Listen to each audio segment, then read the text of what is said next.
Hello friends. So today's our topic of discussion is uniform civil code समान नागरिक संहिता। आप जानते हैं आजकल चर्चा में है ये टॉपिक यूनिफॉर्म सिविल कोड। और वो चर्चा में क्यों है क्योंकि रिसेंटली अभी प्राइवेट मेंबर बिल पार्लियामेंट में यानी कि राज्यसभा में आया है यूनिफॉर्म सिविल कोड का। इवन गुजरात सरकार ने प्रॉमिस किया है यूनिफॉर्म सिविल कोड इम्प्लीमेंट करने के लिए। गोवा में आप जानते हो ऑलरेडी इम्प्लीमेंटेड है।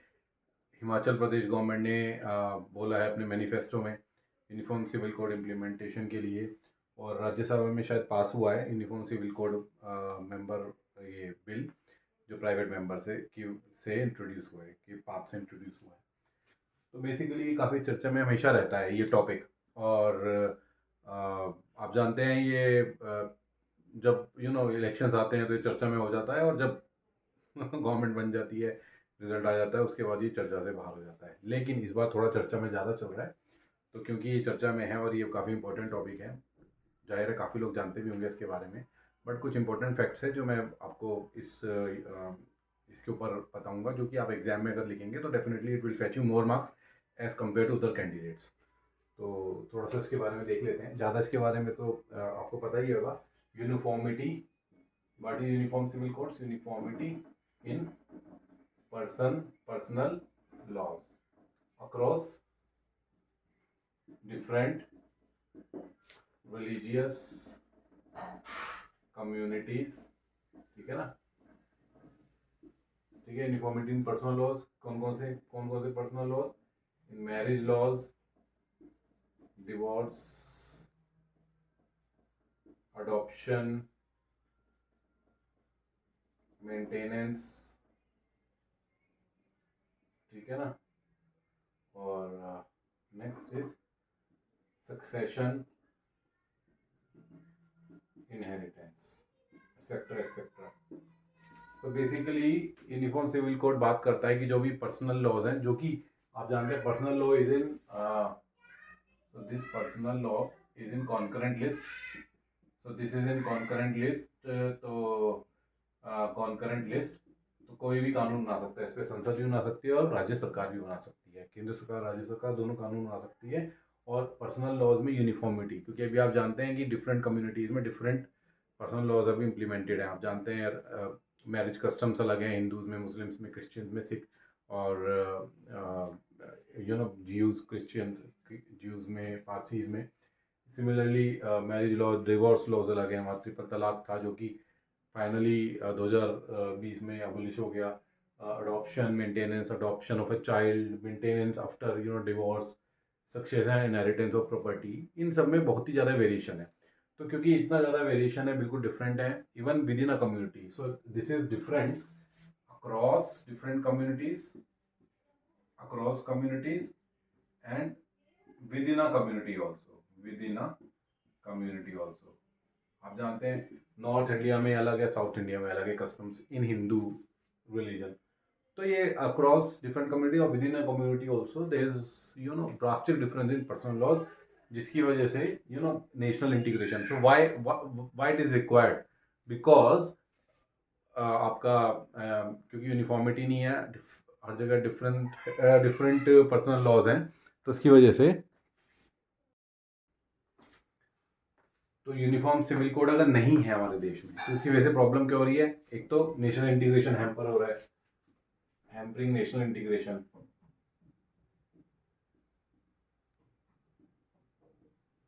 Hampering national integration, gender injustice हो रही है, और क्या हो रही है? Inequality, promoting inequality in society, है ना? Promoting inequality in society. So these are different issues which this uniform civil code, if it's not getting implemented, which is causing these type of issues in the society. Obviously अगर different, अगर अलग अलग कानून होंगे तो जो consolidation हो रहा है, नेशनल कंसोलिडेशन, यानी कि जैसे हम कह रहे हैं ना, एक देश एक कानून हो, या एक देश एक राशन कार्ड हो, एक देश एक पॉलिसी हो किसी भी चीज़ को लेकर, जैसे एक यूनिफिकेशन की बात हो रही है, तो कहीं ना कहीं ये इम्पैक्ट हो रहा है यूनिफिकेशन ऑफ द कंट्री। क्योंकि अगर आप सिविल लॉज, पर्सनल लॉज अगर आप यूनिफाई नहीं करेंगे तो ऑब्वियसली नेशनल इंटीग्रेशन कहीं ना कहीं हैम्पर होगा, क्योंकि सब कम्युनिटीज़ अगर अपना अपना कानून अपने हिसाब से फॉलो करेंगी तो एक नेशनल इंटीग्रेशन में प्रॉब्लम हो सकती है। जेंडर इनजस्टिस आप जानते हैं कि अभी महिलाओं और पुरुषों में अलग अलग कानून हैं। इसका भी एग्जाम्पल हम पढ़ेंगे, बट जेंडर इनजस्टिस की वजह से है, इनइक्वालिटी है। राइट टू इक्वालिटी जो आर्टिकल 14 इंश्योर करता है, equal protection of laws and equality before law. So you know, तो कानूनों में इक्वल प्रोटेक्शन अभी नहीं मिल रहा है due to this, due to customary laws, customary personal laws. अभी कस्टमरी लॉ है लिंक टू रिलीजन। अभी जितनी भी कम्युनिटीज़ हैं सबका अपना कस्टमरी लॉ है लिंक टू देयर रिलीजन और link to their particular their family law is linked to their particular community, customary laws. So जो उनके लॉ हैं वो कस्टमरी प्रैक्टिसेस से लिंक्ड है basically, you can say. So the presently you can write presently the laws are linked to the customary practices of a community, है ना। Customary practices से linked है, जिसकी वजह से अभी यूनिफिकेशन हैम्पर हो रहा है। तो ये बेसिकली इसकी इसलिए बोला जा रहा है कि कम से कम एक यूनिफॉर्म सिविल कोड अगर देश में इम्प्लीमेंट हो जाएगा तो हम एटलीस्ट नेशनल कंसोलिडेशन कर पाएंगे, जेंडर इनइक्वालिटी कर पाए, जेंडर इक्वालिटी, जेंडर को जस्टिस दे पाएंगे, we can promote equality in the society. So अगर हम इम्प्लीमेंट कर देंगे तो। अब थोड़ा सा इम्पोर्टेंट कुछ चीज़ें समझ लेते हैं, इसके प्रॉज एंड कॉन्स थोड़ा सा देख लेते हैं। पहले इसका थोड़ा बैकग्राउंड देख लेते हैं। बेसिकली क्या है, अभी आप जानते हैं कि हिंदूज में अपने लॉज हैं, मुस्लिम्स में अपने लॉज हैं, ठीक है ना, क्रिश्चियंस में अपने लॉज हैं। तो इस तरीके से अपने अपने कम्युनिटी में अपने अपने लॉ हैं। हिंदू का आप जानते हैं, हिंदू के अलग अलग लॉज हैं। एक हिंदू कोड बिल आया था 1955 में, जिसमें बहुत ज़्यादा हाई तौबा हुई थी और जिसमें फाइनली उसको 4 कानूनों में अलग अलग डिवाइड कर दिया गया। Hindu succession act, Hindu marriage act, Hindu succession act, है ना। यूनिफिकेशन करने की कोशिश की गई थी due to via Hindu code bill, और फाइनली उस कोड बिल को 4 भागों में डिवाइड कर दिया गया। Hindu succession act, Hindu marriage, adoption, maintenance and succession. Adoption and maintenance, and there is one more act. There is a guardianship act, something guardianship. You read it out on Google or in a book. So these type of different acts are there. So ये अपने अपने Hindus के act हैं जो अलग अलग practices को, हिंदू के पर्सनल लॉज को गवर्न कर रहे हैं हिंदू में।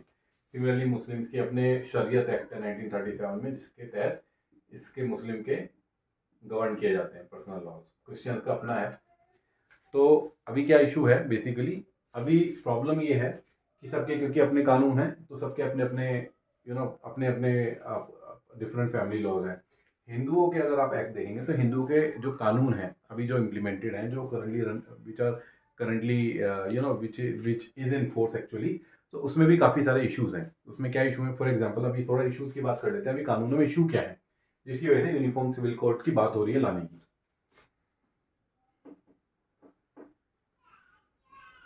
तो कानूनों में क्या इशू है, कानूनों में अभी थोड़ा इश्यूज पे बात करते हैं। प्रेजेंटली इश्यूज क्या क्या हैं, इश्यूज, प्रेजेंट इश्यूज। एक तो मैं आपको बताऊं, जैसे मैरिज की बात करते हैं, डिवोर्स की बात करते हैं।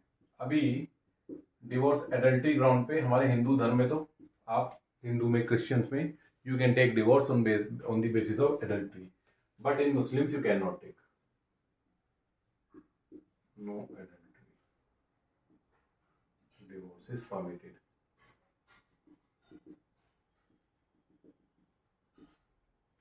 ठीक है, एडल्ट्री पे अलाउड है हिंदूज में।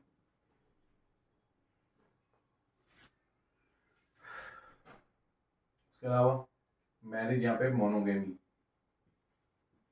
मुस्लिम्स में polygamy.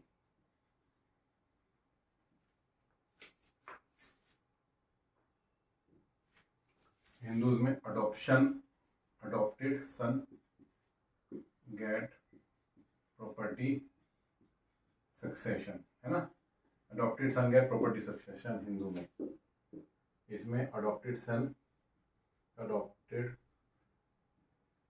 get some % of property rights. पूरा राइट नहीं मिलेगा, कुछ % मिलेगा। और इशू और भी हैं, इसमें भी इशू हैं।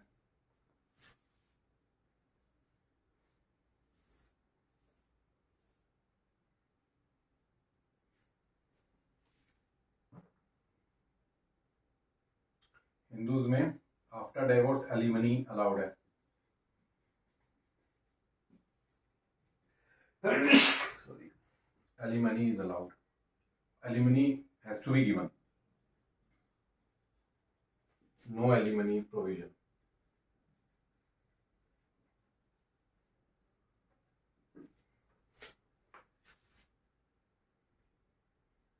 ठीक है।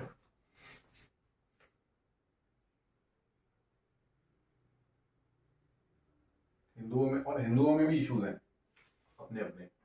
हिंदुओं में आप जानते हैं रिश्तेदारों में शादी अलाउड नहीं है, at least in north India.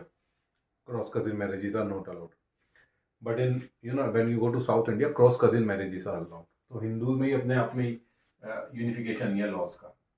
Hindu में नॉर्थ इंडिया में क्रॉस कजिन मैरिज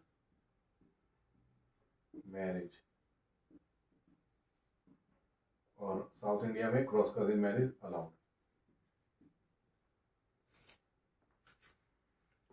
आप जानते हैं ट्राइबल्स के अपने लॉज हैं हिंदुओं में, और बहुत से कानून ऐसे हैं जो कि शरीयत act not implemented in Jammu and Kashmir, नहीं है implement.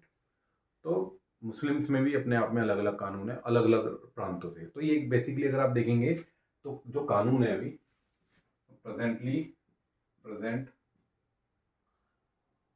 Customary present family laws, ठीक है, family laws are implemented based on region geographical region rather than religion. Example आप दे सकते हैं जैसे Shariat act not implemented in Jammu and Kashmir.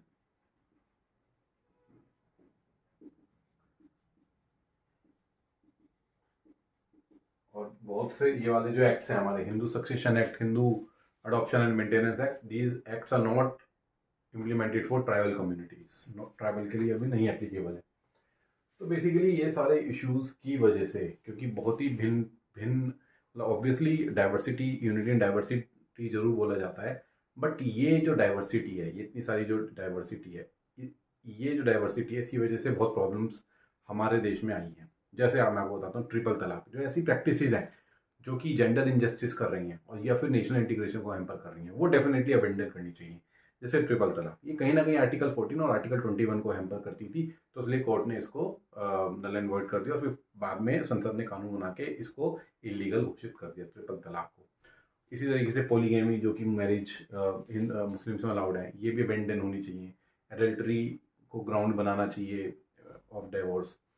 और भी अलग अलग कानूनों में हमारे देश में, अलग अलग प्रांतों में अलग अलग कानून हैं सेम कम्युनिटी के अंदर। सो ये जो इश्यूज हैं जिनकी वजह से हम कहीं ना कहीं यूनिफॉर्म सिविल कोड की बात कर रहे हैं, ये कहीं ना कहीं पिक्चर में आता है। बट मैं एक चीज़ इसमें और बता दूँ, इम्पोर्टेंट पॉइंट है आपके लिए जानने के लिए।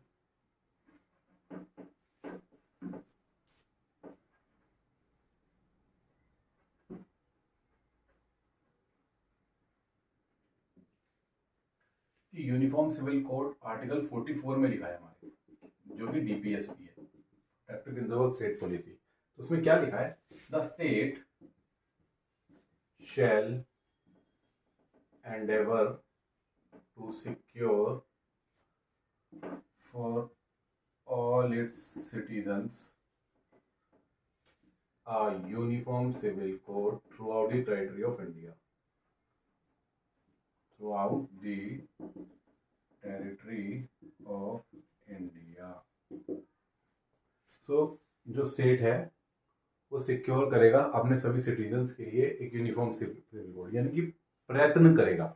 ऐसा नहीं है कि इसके लिए कानून बनाना कंपलसरी बनाया गया है, एक प्रयत्न करने की बात की गई है तो for all civil uniform civil code. अब ये यूनिफॉर्म सिविल कोड क्या है? यूनिफॉर्म सिविल, सो जितने भी सिविल कोड है यानी जितने भी पर्सनल लॉज हैं जो कि अभी कंकरेंट लिस्ट में है, उनको यूनिफॉर्मिटी लाने की बात की गई है। अब इसमें क्या है, कुछ जानकार ऐसा बोलते हैं, क्या बोलते हैं जानकार, कहते हैं ये कॉमन सिविल लॉ नहीं है, this is not a common civil law, so it is not a common civil law, it is actually a uniform civil law. What is the difference between a common civil law and a uniform civil law? Uniform civil law क्या कह रहा है?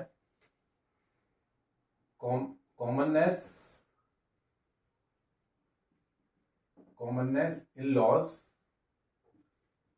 situated similarly for communities situated similarly. तो common civil law क्या कहता है? Commonness in laws across communities.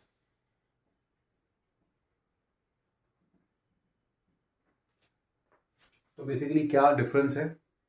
ये common civil law अगर लिखा होता तो उसका मतलब ये होता कि सारे कम्युनिटीज का एक कॉमन लॉ होना चाहिए, मैरिज का, डिवोर्स का, अडॉप्शन का, मेंटेनेंस का, सक्सेशन का कॉमन लॉ होना चाहिए। बट यूनिफॉर्म सिविल लॉ की बात इसमें की गई है। यूनिफॉर्म सिविल लॉ क्या है? कॉमननेस इन लॉज, कॉमन होना चाहिए लॉ, बट उन कम्युनिटीज होना चाहिए जो कि सिमिलरली सिचुएटेड है, यानी कि मुस्लिम कम्युनिटी के अंदर एंटायर देश में एक लॉ होना चाहिए, हिंदू कम्युनिटी के लिए एक लॉ होना चाहिए। So it is basically intra community there should be a similar same law, so that is a uniform civil law situated similarly, जैसे उसमें बात किया गया है आर्टिकल 14 में। क्योंकि ये आर्टिकल 14 को फिर वायलेट नहीं करेगा, क्योंकि आर्टिकल 14 भी यही बोलता है कि equal protection of laws, equal protection of laws who are similarly situated, है ना, जो सिमिलरली सिचुएट करते हैं उनको इक्वल प्रोटेक्शन देना होगा। जैसे आप जानते हैं कि हमारे जो सुपर रिच है उन पर ज़्यादा टैक्स चार्ज करती है गवर्नमेंट, सो ये आर्टिकल 14 में कहीं ना कहीं बोल सकते हैं, but they are not similarly situated, so they have a huge income gap, so those are who are similarly situated, there should be equal protection of laws. Similar case में commonness in laws for those communities who are situated commonly or similarly. तो ये uniform civil law बहुत से ऐसा बोलते हैं कि इस ये बात की गई है, ये नहीं कहा है कि आपको सब कम्युनिटीज में एक लॉ बनाना है। उसके अलावा ये भी एक तर्क दिया जाता है कि this is a uniform civil code. तो कोड की बात की गई है कि एक सुपर सेट बना दीजिए आप, सबसेट उससे ड्राइव होना चाहिए, यानी कि सभी कम्युनिटीज का अपना अपना प्रावधान होना चाहिए, सुपर सेट से ड्राइव करते हुए। अलग अलग हो सकते हैं but super set, it should not violate a super set. So code will define the entire magnitude of the law, the structure of the law, but different communities will derive their own acts from that code, and और state प्रयत्न करेगा, केवल प्रयत्न करेगा, ऐसा नहीं लिखा है कि कोई कानून बनाना कंपलसरी है, केवल प्रयत्न करेगा कि ऐसा हो जाए। अब प्रयत्न करने के लिए कानून बनाना जरूर कंपलसरी नहीं बोला गया है डीपीएसपी में, तो बाय सुटेबल लेजिस्लेशन जैसे और प्रावधानों में बोला गया है। 43 में अगर आप देखेंगे तो बाय सुटेबल लेजिस्लेशन की बात की गई है, बट 44 में ऐसी कोई बात नहीं की गई है। तो ऐसा बोलते हैं कि कोई कानून प्रावधान बनाने की जरूरत नहीं है, क्योंकि ये तो पर्सनल लॉज हैं जो कि कॉन्करेंट लिस्ट में स्टेट अपने अपने कानून अपने हिसाब से बना सकती है, और ये वेरिएशन यूनिटी डाइवर्सिटी में ही हमारे देश में यूनिटी होगी। This is the beauty of our country, that we have so much of diversity, still we are united. So this is basically a तर्क और the argument given in favor of uniform civil code, in that sense that it talks about similarity of laws within a particular community. अब जैसे मैंने आपको arguments for भी बता दिया, arguments against भी बता दिया कि यूनिफॉर्म सिविल कोड इंप्लीमेंट हो जाएगा तो ऑब्वियसली ये हो जाएगा। अगेंस्ट क्या है यूनिफॉर्म सिविल कोड के? अगेंस्ट क्या है? डाइवर्सिटी, वो मैं बता देता हूँ। Arguments against uniform civil code, obviously कहीं ना कहीं ये वायलेट कर रहा है article 29, article 25 and 29, it is violating अगर आप इम्प्लीमेंट कर देंगे, क्योंकि आर्टिकल 25 कहता है कि right to freedom of religion, है ना, रिलीजन का फ्रीडम देता है, to you freely practice, the state shall promote to freely practice, propagate, practice, prescribe and preach, practice and propagate religion. So it shall promote it strive that all the citizens can practice their own religion, that is freedom of religion. कि कोई भी citizen of the country अपना religion practice कर सकता है. और article 29, any citizen or any citizen can manage its religious affair as per its choice. अपने religious affairs को अपने हिसाब से manage कर सकता है. ठीक है, ये आर्टिकल 29 कहता है. तो ऑब्वियसली कहीं ना कहीं ये वायलेट करेगा अगर आप थोपेंगे अपने लॉज बना के उनके ऊपर, क्योंकि रिकन्सिलिएशन इज टू डिफिकल्ट. हमारे यहाँ मैरिज सैक्रामेंट बोली जाती है. सैक्रामेंट यानी कि अनब्रेकेबल, इररिवोकेबल बॉन्ड, और उनके यहाँ marriage is a contract. So how can you make a similar law? अगर आप कॉन्ट्रेक्चुअल बनाएंगे तो हिंदूज एक्सेप्ट नहीं करेंगे, सेक्रेमेंट बनाएंगे तो मुस्लिम्स एक्सेप्ट नहीं करेंगे. So it's too difficult to implement a single law और a common law. So that is why, because otherwise if you implement a common law, so they will approach the court that it is violating their freedom to religion, because their all customary practice are linked to their religious affairs, and article 29 that they are not able to manage their religious affairs as per their choices or as per their requirements. So it is violating. So arguments against that, violating article 25, 29, and what else कि मतलब it will disturb the diversity in the country. और now what are the arguments which are against this uniform civil code, cons of the uniform civil code. Now what are the arguments which experts give? That it violates actually article 25 and 29, even 26 also. So article 25 gives your individual freedom or citizen the freedom to practice freedom of conscience, propagation, practice, and propagation of religion of its choice. Conscience, preach, propagate, and practice religion of its choice. 26, manage religious affairs. And 29, any section of citizens, if they have some distinct culture or something of its own, distinct script, it is free to manage its religious, it is free to to protect its culture as per its wish. So ऐसा कोई existing culture है तो ऐसा protection करने का उसको अधिकार दिया गया है, तो इसको वायलेट करेगा ऑब्वियसली अगर आप खत्म कर देंगे उसका पर्सनल लॉ, बिल्कुल खत्म कर देंगे, जो कि उसके कस्टमरी प्रैक्टिसेस और उसके ऐसे प्रैक्टिसेस जो कि उसकी कम्युनिटी में पहले से चलती आ रही हैं और जो कि डायरेक्टली उसकी प्रैक्टिसेस से लिंक्ड हैं, उसकी कम्युनिटी की रिलीजियस प्रैक्टिसेस से. तो अगर ऐसे कोई भी कानून अगर आप रद्द कर देंगे तो वो चिल्लाएगा कि भाई आपने फ्रीडम ऑफ रिलीजन और उसका कल्चर को कहीं ना कहीं आपने ख़त्म करने की कोशिश की है. So that is why it is said to violate article 25, 29 and 26. Disturb the diversity, unity and diversity obviously will be disturbed. ठीक है ना.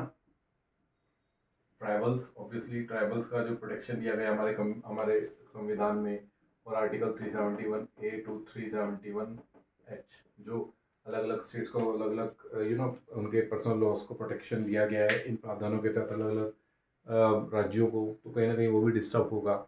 So it's not easy to implement because it is in concurrent list also. So states must be ready to implement this uniform civil code in the country. So basically it is too difficult to implement it. So how to move forward now for this uniform civil code? किस तरीके से move करना चाहिए uniform civil code में? तो basically even law commission ने भी बोला है uniform civil code कि it is not desirable, not necessary to implement uniform civil code. So what is the way forward? Way forward. So the way forward is it should be only the non-secular practices to be abolished in each, जैसे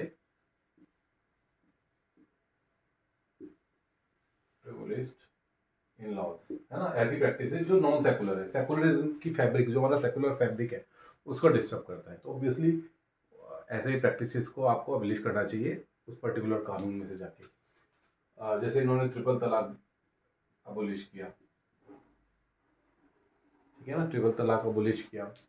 ये gender injustice को promote करता है बहुत ज़्यादा, तो gender inequality को, तो ट्रिपल तलाक अबोलिश किया. ऐसे जो भी नॉन सेकुलर प्रावधान है, ऐसे नॉन सेकुलर या फिर आप कह सकते हैं जो कि ऐसे रूढ़िवादी प्रावधान है, जो कि हमारे देश में रूढ़िवादी सोच को बढ़ावा दे रहे हैं, ठीक है, कंजर्वेटिव सोच को बढ़ावा दे रहे हैं, सेकुलर और you can say more correct word is non secular सोच को जो बढ़ावा दे रहे हैं, ऐसे ऐसे प्रैक्टिस को अबॉलिश करके सेलेक्ट करके, और जैसे पोलीगेमी को बंद करना चाहिए, सिमिलरली एडल्ट्री को आपको क्राइम बनाना चाहिए, ठीक है, ऐसी ऐसी प्रैक्टिस को अबॉलिश कर देना चाहिए। अभी आप जानते हैं कि 18 और 21 एज मैरिज की, 21 एज है हिंदू में, ऑब्वियसली हिंदू मैरिज एक्ट में 18 गर्ल की है, तो ये जिन जेंडर इनजस्टिस नहीं होना चाहिए, और ऐसे प्रावधान जो कि हमारे सेकुलर फैब्रिक को उनको ख़त्म करना चाहिए, बजाय इसके कि आप पूरी जगह यूनिफॉर्मिटी ले आएँ, और उसको स्टेट्स को ऑब्वियसली सपोर्ट में लेके करना चाहिए, जो कि हमारी गवर्नमेंट कर भी रही है कि पहले राज्य सरकारें कम से कम राजी हो जाएं। राज्य सरकारें अगर राजी हो गई तो ऑब्वियसली फिर एक सेंट्रल कानून बनाया जा सकता है, बट जब तक ये राज्य सरकारें इसको एक्सेप्ट ना कर लें, इसको सपोर्ट ना दें, तब तक इसको लाने का मुझे नहीं उचित समझ में आता। या फिर जो मैंने जैसे बोला कि आप uniformity in across the communities की बजाय uniformity in within a particular community आप ला सकते हैं, जो मैंने बताया कि because it is a uniform civil code, not a common civil code. तो इस तरीके से आप इसको ला सकते हैं। In stages you can bring it, in stages support लें और स्टेज में इसको लेकर आए, stages step by step you can bring it. और उसके अलावा मैरिज वाले लॉज, जो मैरिज डाइवोर्स डाइवोर्स आप जानते हैं कि भाई हमारे हमारे जो अभी सिविल प्रोसीजर कोड है, क्रिमिनल प्रोसीजर कोड है, उसमें भी अभी डाइवर्सिटी है अलग अलग स्टेट्स में। जैसे मोटर व्हीकल एक्ट में आप जानते हैं सब स्टेट्स में अपना अपना पेनल्टी अभी लेते हैं वो अपने हिसाब से। तो जब हमारे उधर यूनिफॉर्मिटी नहीं है तो उधर ही तो यूनिफॉर्मिटी लाना it's not feasible, it's not practical also. So ऐसे acts, marriage, divorce, adoption, maintenance, इसमें जो भी ऐसे प्रावधान हैं जो कि हमारे सेकुलर फैब्रिक को डिस्टर्ब करते हैं, या फिर जेंडर इनजस्टिस को प्रमोट करते हैं, जेंडर इनइक्वालिटी को, या जो इक्वालिटी हमारा संविधान देता है उसी इक्वालिटी को कहीं ना कहीं डिस्टर्ब करते हैं, तो ऐसे प्रावधान को रिव्यू करके कानूनों के माध्यम से उसको ख़त्म करना चाहिए, बजाय इसके कि यूनिफॉर्म सिविल कोड पूरा का पूरा एक एक आग बंद करके इंट्रोड्यूस कर दिया जाए। इससे हमारे देश में प्रॉब्लम्स बढ़ सकती हैं, कम्युनिटीज़ में डिस्टर्बेंस बढ़ सकती है, उनके बीच में कंटेंशन बढ़ सकता है। तो इसको ना करके पूरे राज्य सरकारों का इसमें सहयोग लेकर लेकर उन डिफरेंट जो इसमें स्टेक होल्डर्स हैं उनके एक्सपर्ट्स को लेकर कमेटी बना के उनके एक्सपर्ट्स को बिठाकर उनसे राय लेके, जनता से राय लेके इसके ऊपर आगे बढ़ने की ज़रूरत है। तो this is the lecture about uniform civil code. In the next lecture, we'll study about constitution. We'll go back to the comparison of Indian constitution with I think South African Canadian constitution के बारे में हम एक lecture में सारा ये खत्म कर देंगे। Rest. Till then, wait for my next lecture and don't forget to press the notification button and please press the bell icon also if you want to receive the notification whenever I upload a new video. Thank you very much.